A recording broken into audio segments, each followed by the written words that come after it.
ৰ'দে বৰষুণে পিতৃয়ে ফুড ডেলিভাৰী কাম কৰে কন্যা উজলিছে GTVৰ সাৰেগামাৰ টপ 10ত সবে বতাহ বৰষুণ দিলে গড় সোমাইহে নাই আমাৰ এ ওলাই যায়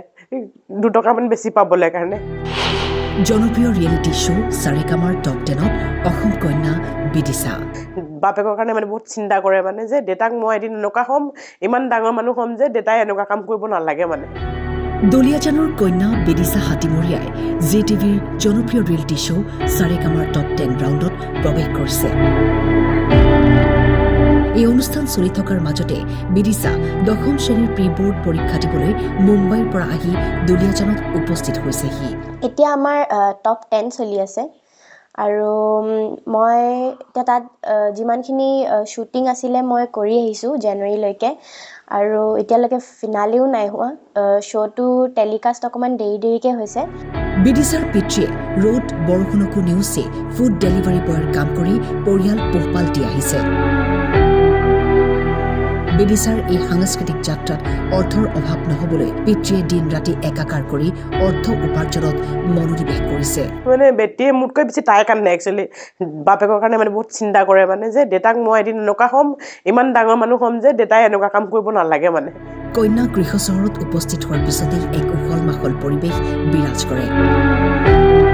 গায়ন বায়নেৰে আদৰণি জনাই ছাত্ৰীগৰাকীক সকলোৱে আশীৰ্বাদ প্ৰদান কৰে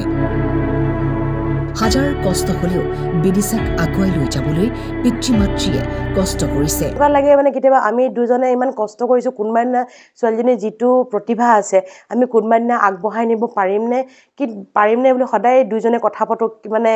কি কৰিলে তাইক মানে আগবঢ়াই নিব পাৰিম কিন্তু চেষ্টা কিন্তু বহুত আগৰ পৰা কৰি আছিলোঁ আৰু মানে এনেকুৱা হৈছিলে মানে শেষ নহ'লে অন্তিম পৰ্যায়লৈকে আমি যিমান পাৰোঁ আমাৰ ফালৰ পৰা কৰিম চেষ্টা কৰি যাবলৈ আমি ধৰি লৈছিলোঁ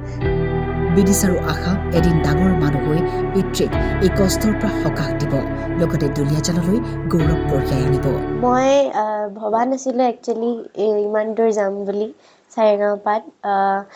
কাৰণ চবতছে সৰু ময়ে তাত আৰু ষ্টাৰ্টিঙত ইমানগাল মানুহৰ ভিতৰত অল অভাৰ ইণ্ডিয়া বা অল অভাৰ ৱৰ্ল্ডো ক'ব পাৰি কাৰণ বাহিৰৰ পৰাও বহুত আহিছিলে পাৰ্টিচিপেট কৰিবলৈ তো তাৰ ভিতৰত টপ 12 টপ 10 হোৱাটো মোৰ কাৰণে বহুত ডাঙৰ কথা আৰু বহুত সুখী লাগিছে বহুত সুখী হৈছোঁ মা দেউতাৰ কষ্টৰ ফল মা দেউতাই পাইছে আৰু মুম্বাইত যিহেতু এনেই মই ৰুম এটাত থকা হয় তাৰপিছত ষ্টুডিঅ' যোৱা হয় তো ইমানকৈ মানে নাজানিছিলোঁ যে মানুহবিলাকে ইমান মৰম দি আছে বুলি বছ ছ'চিয়েল মিডিয়াত এনে দেখা হৈছিল কিন্তু যেতিয়া মই ইয়াত অসমলৈ আহিলোঁ চবে ইমান ধুনীয়াকৈ মোক আদৰিলে সকলো আমাৰ অসমৰ ৰাইজে মোৰ ইন্দ্ৰপুৰী দুলিয়াজানৰ ৰাইজে বহুত ধুনীয়াকৈ আদৰিলে আৰু বহুত আশীৰ্বাদ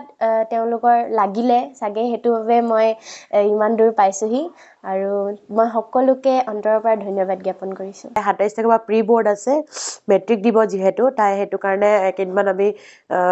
হেৰি লাগিছোঁ কেইদিনমান আমি বুলি নহয় সকলোকে পঠাইছে বাৰু এতিয়া কাৰণ তেওঁলোকৰ শ্বুট হৈ গৈছে অলমষ্ট আৰু ফিনালেৰ কাৰণে যিখিনি হ'ব লগা আছে সেইখিনি হ'বগৈ মানে এতিয়া